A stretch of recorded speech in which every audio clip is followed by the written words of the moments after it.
Bismillahirrahmanirrahim. Assalamualaikum warahmatullahi wabarakatuh. Assalamualaikum warahmatullahi ta'ala wabarakatuh.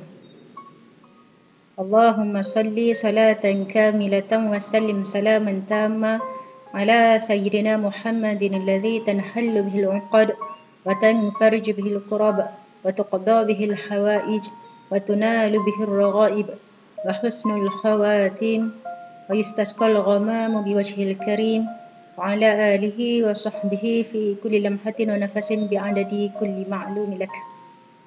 Assalamualaikum warahmatullahi ta'ala wabarakatuh. InsyaAllah pada perkongsian hari ini, Muklimah ingin berkongsi tentang 4 waktu yang terbaik dalam sehari. 4 waktu yang terbaik dalam sehari. Jadi dalam sehari Allah bagi kita 24 jam. Allah bagi kita 24 jam. Jadi ulama menyimpulkan ada 4 waktu yang sangat baik dan sangat rugi kalau kita sia-siakan 4 waktu ini. Jadi yang pertama adalah waktu ketika sebelum subuh. Yang pertama qabla al-fajr, iaitu sebelum subuh. Yang kedua adalah waktu ketika selepas subuh, iaitu yang kedua adalah ba'da al-fajr. Yang ketiga, waktu di antara waktu sebelum masuknya maghrib. Okey, waktu sebelum masuknya maghrib, qabla al-maghrib. Yang keempat, waktu selepas maghrib, ataupun kita sebut waktu di antara maghrib dan isyak. Okey, jadi Muklimah ulang lagi sekali, 4 waktu yang sangat mustajab adalah yang pertama sebelum masuk waktu subuh, yang kedua selepas masuk waktu subuh, yang ketiga sebelum masuk waktu maghrib, dan keempat adalah selepas maghrib, iaitu di antara maghrib dan isyak. Jadi kenapa 4 waktu ni adalah waktu yang istimewa? Kenapa 4 waktu ni adalah waktu yang baik? Kerana pada waktu ini adalah ramai manusia lalai. Pada waktu ini ramai manusia yang lalai dari mengingati Allah. Contoh waktu sebelum subuh. Waktu sebelum subuh ramai manusia yang tidur. Okay, selepas subuh pun ada juga yang tidak beribadat kepada Allah. Okay. Yang ketiga tadi waktu sebelum maghrib. Jadi itu adalah waktu petang, petang sebelum waktu maghrib. Itu adalah waktu yang sangat baik. Kenapa waktu itu sangat baik? Kerana waktu tadi adalah waktu orang sibuk dengan dunia. Yang keempat tadi adalah waktu selepas maghrib, iaitu maghrib di antara bainal maghrib wal isyak, di antara maghrib dan isyak. Jadi apa yang kita perlu isi pada keempat-empat waktu ni? Jadi pada keempat-empat waktu ni kita boleh isi dengan membaca Al-Quran, dengan berzikir ataupun membaca wirid-wirid, ataupun kita sebut membaca aurat. Yang seterusnya kita boleh berselawat ataupun menghidupkan amalan-amalan kebaikan pada keempat-empat waktu ni. Jadi rugi kalau kita menyia-nyiakan waktu ni. Sebab tu ada zikir yang elok, ada zikir yang kita baca pada selepas solat subuh dan selepas solat maghrib.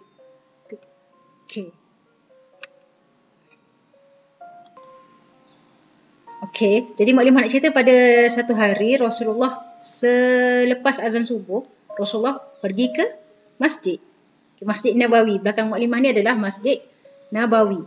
Okey, kamu nampak Masjid Nabawi, bawah tu adalah kubah hijau ni adalah, di bawahnya adalah maqam Rasulullah.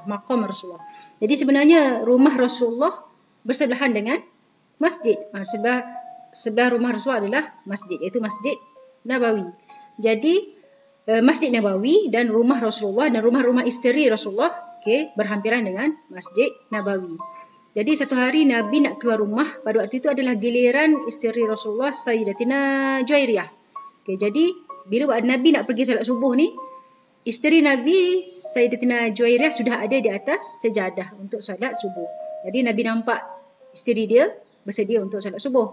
Jadi Nabi pergi ke masjid, Nabi salat subuh, Nabi salat fajar, Nabi salat subuh. Kemudian Nabi berzikir sampailah habis syuruk, masuk duha, Nabi salat duha. Selepas Nabi salat duha, Nabi balik ke rumah. Nabi nampak Sayyidatina Juwairiyah tadi masih duduk di atas sejadah. Jadi Nabi tanya, "Wahai Juwairiyah, adakah kamu masih duduk di tempat yang sama sebelum aku keluar sehingga aku kembali. Maksudnya daripada sebelum Nabi pergi ke masjid sampailah Nabi pulang dari masjid, adakah kamu masih berada di atas sejadah ni? Maka sebab waktu tu Sayyidatina Juwairiyah sedang berzikir, menghidupkan amalan selepas subuh. Jadi Sayyidatina Juwairiyah beritahu, ya, saya masih kekal berada di sini daripada sebelum subuh tadi sampailah sekarang. Jadi Nabi pun bertanya pada Sayyidatina Juwairiyah, inginkah aku beritahu kepada kamu suatu amalan yang kamu buat, pahala dia lebih besar daripada kamu masa yang kamu duduk dekat situ tadi. Maksudnya daripada subuh sampai terbit matahari, Sayyidatina Juwairiyah berzikir. Zikir tu bagus, cuma Nabi nak ajar pada Sayyidatina Juwairiyah amalan yang ringkas. Dalam beberapa saat kita buat tapi pahala dia besar. Apakah zikir tu? Zikir tu adalah subhanallah wa bihamdihi adada khalqihi rida nafsihi wa zinata arsyihi wa midada kalimatihi. Subhanallah wa bihamdihi adada khalqihi wa rida nafsihi wa zinata arsyihi wa midada kalimatihi.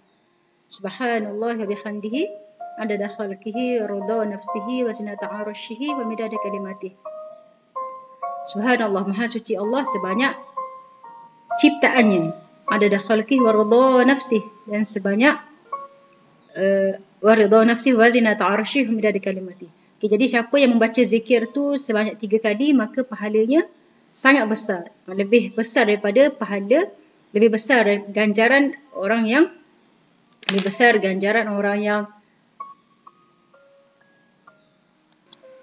jadi pahala dia tadi tu, maksudnya nak beritahu kat sini, walaupun kalimah tu pendek tapi pahala dia besar. Jadi muklimah nak beritahu kat sini, kita boleh menghidupkan, kita boleh beramal dengan pelbagai jenis amalan dan diutamakan pada waktu-waktu yang muklimah sebut tadi, pada 4 tempat, pada 4 waktu. Contoh pada hari Jumaat. Waktu pada hari Jumaat adalah waktu yang terbaik. Dan ada satu waktu pada hari Jumaat yang kita tak tahu waktu mana yang Allah makbulkan doa kita. Jadi Sayyidatina Fatimah, tadi Sayyidatina Juwairiyah isteri Rasulullah. Sekarang Sayyidatina Fatimah, dia beritahu dia tidak akan meninggalkan doa selepas asar pada hari Jumaat.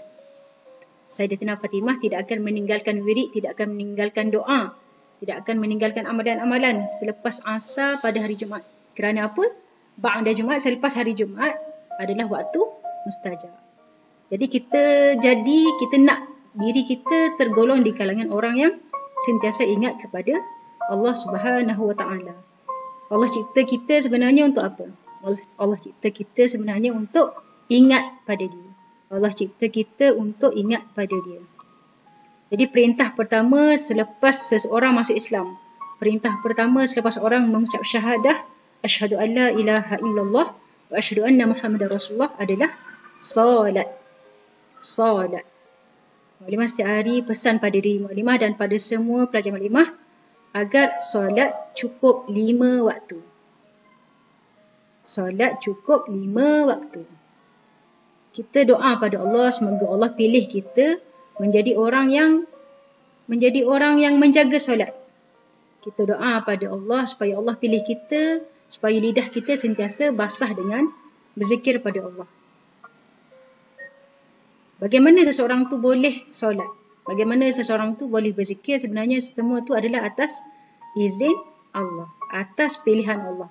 Kalau Allah tak pilih dia untuk solat, dia tak boleh solat. Kalau Allah tak izin kita untuk berzikir, kita tak mampu berzikir. Jadi satu hari Rasulullah beritahu pada Sayyidina Mu'az bin Jabal. Rasulullah beritahu, ya Mu'az, ana uhibbuka. Wahai Mu'az, aku mencintai kamu. Maka ucaplah selepas kali setiap solat, Allahumma inna ala dhikrika wa syukrika wa husni ibadatik. Allahumma inni ala dhikrika wa syukrika wa husni ibadatik. Ya Allah, bantulah aku, tolonglah aku untuk memujimu. Bantulah aku untuk mensyukuri kepadamu. Bantulah aku untuk memperindahkan ibadahku kepadamu. Jadi Nabi ajar pada kita setiap kali lepas solat kita doa apa? Kita minta pada Allah, Allahumma a'inni ala dhikrika wa syukrika wa husni ibadatik. Katakan Allahumma a'inna ala dhikrika wa syukrika wa husni ibadatik. Ya Allah, tolonglah aku Allahumma inni ala zikrika, untuk berzikir kepadamu. Ya Allah, tolonglah aku agar aku dapat berzikir kepadamu. Ya Allah, tolonglah aku agar aku dapat bersyukur kepadamu. Ya Allah, tolonglah aku agar aku dapat memperindahkan ibadahku kepadamu. Kita minta Allah pilih kita jadi orang berzikir. Kita minta pada Allah supaya Allah pilih kita orang yang menjaga solat. Muklimah harap kamu dapat jaga solat 5 waktu. Sebab ini adalah perintah Allah. Jaga solat 5 waktu. Siapa yang jaga solat betul-betul, Allah akan jaga dia. Siapa yang berani-berani meninggalkan solat, maka Allah akan biarkan dia dalam keadaan dia. Jadi kepada siapa lagi kita nak pergi kalau bukan kepada Allah? Boleh jaga solat 5 waktu. Tak banyak pun, tak lama pun. Hanya 5 waktu Allah minta kita untuk jaga solat. Jadi kita pun minta juga pada Allah supaya Allah pilih kita untuk jadi ahli ibadah. Allahumma a'inna ala zikrika wa syukrika wa husni ibadatik. Baca 3 kali. Jadi muklimah sayang kamu semua. Jadi muklimah nak beritahu, wahai semua pelajar muklimah sayang pada kamu. Jadi katakanlah selepas kali setiap solat, Allahumma a'inna ala zikrika wa syukrika wa husni ibadatik. Allahumma a'inna ala zikrika wa syukrika wa husni ibadatik. Allahumma a'inna ala zikrika wa syukrika wa husni ibadatik. Semoga Allah pilih kita semua menjadi hamba dia yang selalu ingat pada dia. Semoga Allah redha pada kita dan Allah semua masukkan kita ke dalam syurga Firdaus tanpa hisab. Wallahu ta'ala a'la wa alam wa sallallahu ala sayyidina Muhammad wa ala alihi wa sallam walhamdulillahi rabbil alamin.